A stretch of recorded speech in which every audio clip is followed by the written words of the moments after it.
Hanya satu kata yang tepat untuk kalian yang telah mengklik video ini teman-teman, yaitu kata beruntung. Bagaimana saya akan memperlihatkan kebrutalan Michael Tal, langkah posisional taktikal terjadi di pertandingan ini saat dia berhadapan dengan Dmitry Gedevanishvili. Pertandingan ini berlangsung kejuaraan catur dunia tahun 1970. Lumayan sangat lama teman-teman, tetapi saya membuat videonya sesuai dengan langkah aslinya. Untuk itu, siapkan konsentrasi tinggi dan ambil ilmunya. Bagi teman-teman yang baru bergabung di Jerry Play with Chess, welcome. Jangan lupa subscribe dan nyalakan loncengnya. Selamat menyaksikan. Di sini, Michael Tal memegang buah putih.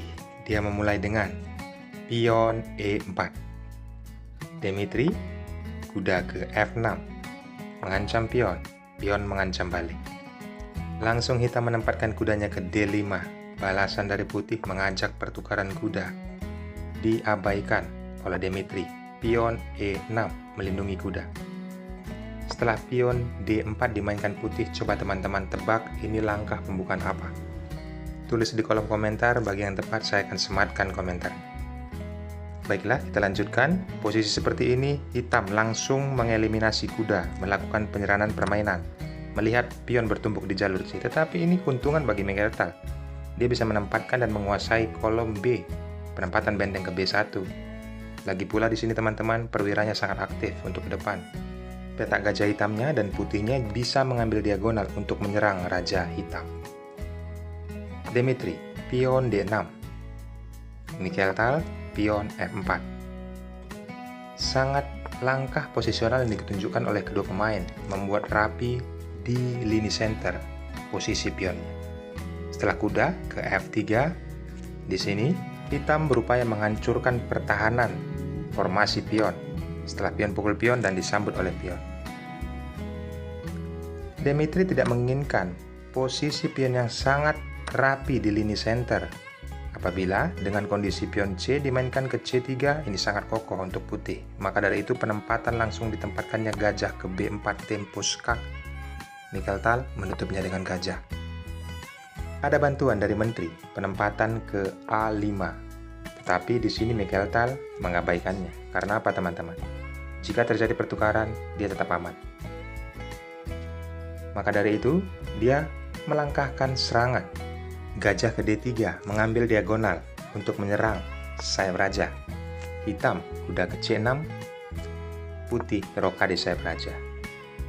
Di sini hitam tidak akan berani teman-teman melakukan rokade sayap raja dengan posisi gajah petak putih dan hitam Michael Tal sangat aktif.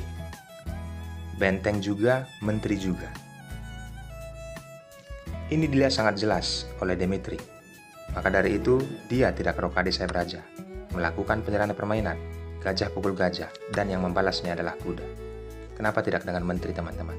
Tujuan kuda ini adalah nantinya bisa ke C4, mengancam menteri hitam, dan kuda lompat ke D6, mengancam raja. Ini sangat aktif ke depan. Karena pada saat kuda nanti ditempatkan ke D6, sudah tidak ada lagi perwira yang menghalangnya. Pion C, pion E sudah tidak ada, apalagi gajah hitamnya sudah tidak ada. Maka dari itu menteri ditempatkan ke C3. Di sini mengancam pion yang ada di D4, langsung dilindungi oleh benteng. Ada pertanyaan. Pion sudah diserang 2 kali, tetapi ini jebakan teman-teman. Apabila langsung agresif memukul pion dengan kuda, konsekuensinya akan berdampak buruk. Karena apa? Kuda tempo mengancam menteri. Menteri bisa mundur ke B2. Langsung kuda ke D6, tempo skak.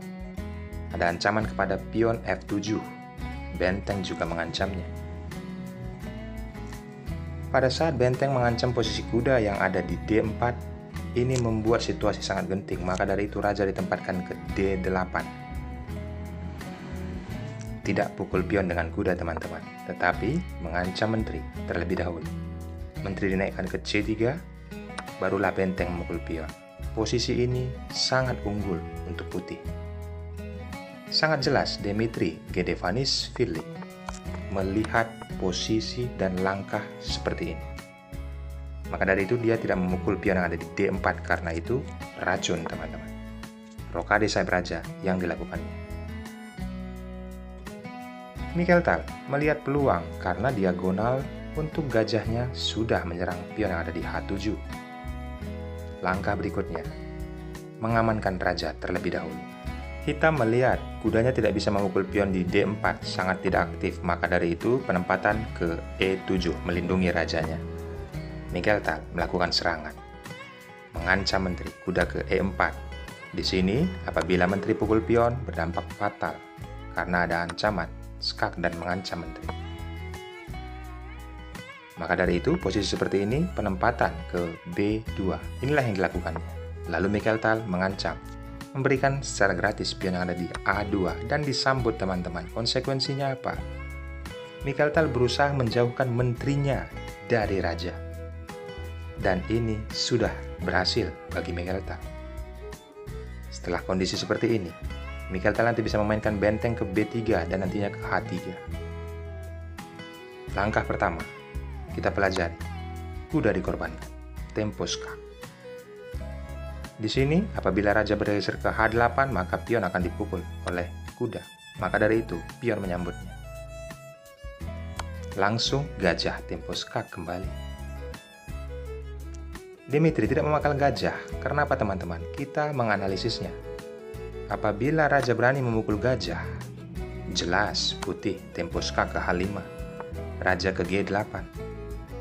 Berikutnya benteng ke F1 mengamankan posisi raja yang terlebih dahulu, nanti benteng ke F4. Sangat jelas teman-teman, ancaman serius, mungkin ada kuda yang bisa membackup, tetapi pion pukul pion, yang nantinya 2 langkah ke depan menteri ke H6, berikutnya skakmat di H7. Tidak ada yang bisa membendung. Inilah strategi pesulap dari Riga Mikeltal, luar biasa teman-teman. Tetapi kita mendapatkan ilmu dari pertandingan ini. Dengan posisi seperti ini mungkin kalian berpikir masih dalam perandaian benteng bisa ditempatkan ke D8. Kita analisis kembali teman-teman, benteng pukul pion dan raja hitam akan tewas untuk 2 atau 3 langkah ke depan. Apa yang bisa diperbuat? Mungkin berpikir juga pion F5. Putih akan benteng ke H4, ancaman skakmat, menteri ke H8. Dan di sini dicoba menteri memukul pion C2 tetapi terlambat. Tujuannya mungkin menjaga kotak H7, tetapi ada benteng ke H4, ancaman skakmat menteri ke H8. Kuda ke G6 menjaga kotak tersebut. Tetapi skakmat di H7. Luar biasa teman-teman. Langkah strategi taktikal yang sangat brutal. Dengan posisi gajah memukul pion, maka Dmitri tidak memukulnya, melainkan menggeser ke H8. Permainan berlanjut, benteng ke A4 ada ancaman open skak apabila gajah ditarik. Menghindari hal itu, raja ke G7. Berikutnya, Mikeltal. Biasanya seperti ini, kita bermain menteri ke G4. Tetapi Mikeltal mempunyai langkah yang beda. Menteri ditempatkan ke C1. Ada ancaman skak nantinya ke H6. Tujuannya ada 2 teman-teman. Menteri melindungi pion yang ada di C2. Berjalannya pertandingan saya akan jelaskan nanti setelah kuda ke G8, gajah memukul kuda. Di sini ada ancaman skak oleh menteri ke A6. Hitam, benteng ke G8. Jelas teman-teman, skakmat. Dan posisi seperti ini harus dipukul dengan raja. Berikutnya, Mikeltal. Karena pionnya sudah terlindungi, benteng ke B3 yang nantinya ke G3. Itulah tujuannya menteri ke C1 tadi teman-teman. Terlihat benteng memberikan ruang kepada rajanya, tetapi percuma, strategi berubah. Menterilah yang mengeksekusi setelah benteng dikorbankan dan harus dipukul oleh raja. Kini giliran menteri ke H6, tempo skak. Raja ke G8, skakmat benteng ke G3. Luar biasa teman-teman. Ambil ilmunya, saya telah menganalisis jalannya pertandingan sesederhana mungkin. Ucapan terima kasih dari kalian, Jari Pelawi Chess hanya minta subscribe dan nyalakan loncengnya. Teman-teman bisa lihat, perwira dari hitam. Benteng yang ada di A8 dan gajah yang ada di C8 tidak bergerak sama sekali dari awal permainan.